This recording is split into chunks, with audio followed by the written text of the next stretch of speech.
Boxing Ego here. If you like this video, make sure you hit the like button and also subscribe to the channel and hit the bell icon on the top of your screen to get notified when the latest new content drops. 1.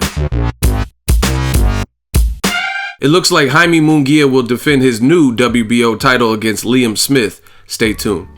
What up, Fight World? It's your boy Ego and I'm back with some more boxing. Make sure you smash the like button. Also subscribe to the channel for the latest and greatest in boxing. If you want to become part of the gang, notification gang, please hit the bell icon. Shout out to the super chats, channel donations, the Venmo donations, and the Patreon family. We working. Now, Jaime Munguia, brand new WBO champion at junior middleweight, and he got that belt from Saddam Ali, defeated him in spectacular fashion, multiple knockdowns on a main event for Golden Boy.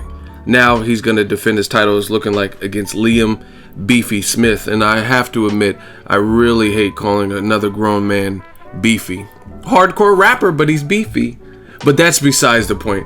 Looks like they're trying to get him back in the ring immediately this summer in July, late July, for an event in California.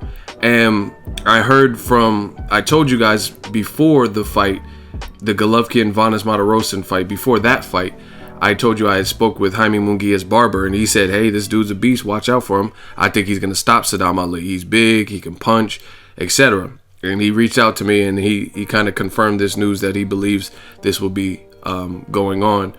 So shout out to him. I do have information that it looks like this is what they're trying to stage. And listen, I like it. I like Jaime Munguia. I mean, he's big. He's a big junior middleweight. From what I've seen, he just put himself on the map. And from what I've seen, he's down to fight all the other top guys too. I mean, you got Jermell Charlo, who's obviously going to fight Austin Trout on the Leo Santa Cruz Abner Mares rematch card. That's a good fight. Jared Swift Hurd, another very big junior middleweight, who's kind of, if you want to call it quote-unquote Mexican style, as Abel Sanchez calls it, rugged, come forward, durable. That would be a hell of a fight. You know, you still have Kell Brook there, who just fought Rabchenka, basically, right?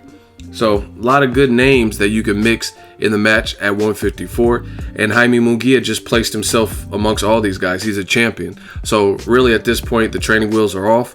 And we can see what this kid could do. I like it. He's 29-0, 25 knockouts.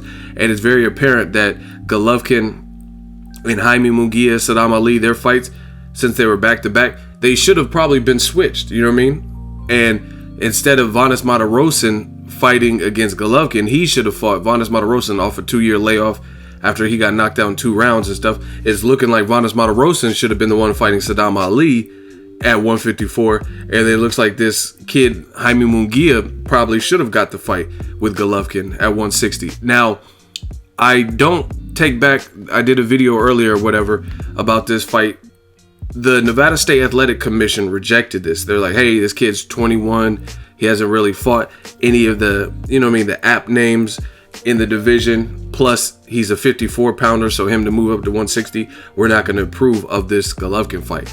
So you can't say in hindsight, like, oh, they should have approved it. Nevada State Athletic Commission, they had the same information that we all had. And the end result is Jaime Munguia, yes, he could be really good.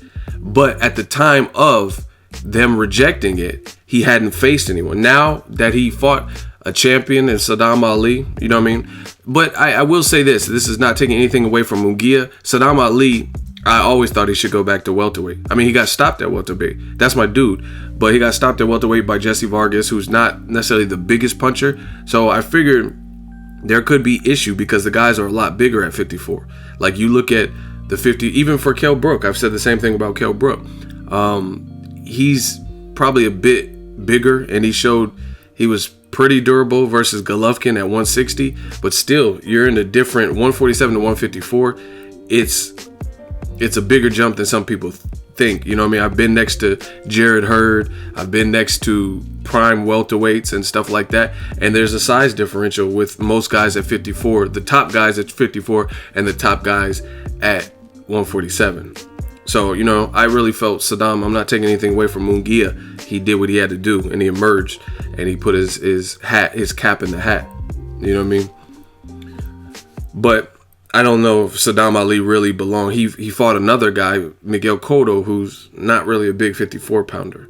So maybe they should have switched, but I don't blame the Nevada State Athletic Commission for denying the Jaime Munguia Triple G fight, because at that moment he hadn't fought Saddam Ali. He wasn't a champion. Now he's a champion, and he ran through Saddam Ali in terms of the knockdowns, and it was one-sided, and he hurt him early and often, hurt him in the first round. So now it's fair game. He's fair game. He's showed what he's bringing to the table. So in hindsight, you could look back and say, yeah, it probably would have made more sense for Jaime Munguia on Cinco de Mayo to fight Triple G and Vanes to fight Saddam Ali. But that's in the past. The future is looking like Jaime Munguia versus Liam Smith. I still like that fight better because I seen Liam Smith next to Canelo, and he's a much bigger guy at 54, and he's just done more at 54, and I think he's more of the stature than a Saddam Ali. So it could be a good fight, and it'll be a good barometer fight for Jaime Munguia to see how Canelo. We know Canelo has skill.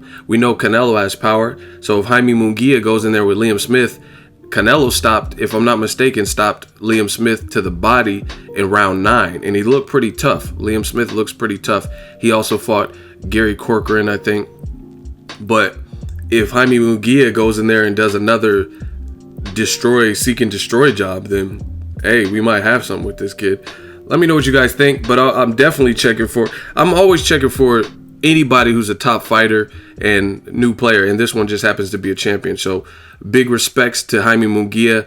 This is boxing, people. He just made a name for himself out of nowhere. So I'll be checking for this fight to see how he looks against Liam Smith. Respect to him if he takes the fight, because that's, you know what I mean, we just watched him and how he went through Saddam Ali.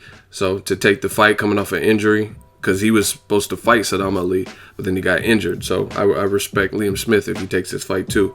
Good fight. Let me know what you guys think. Late July, they're trying to schedule it.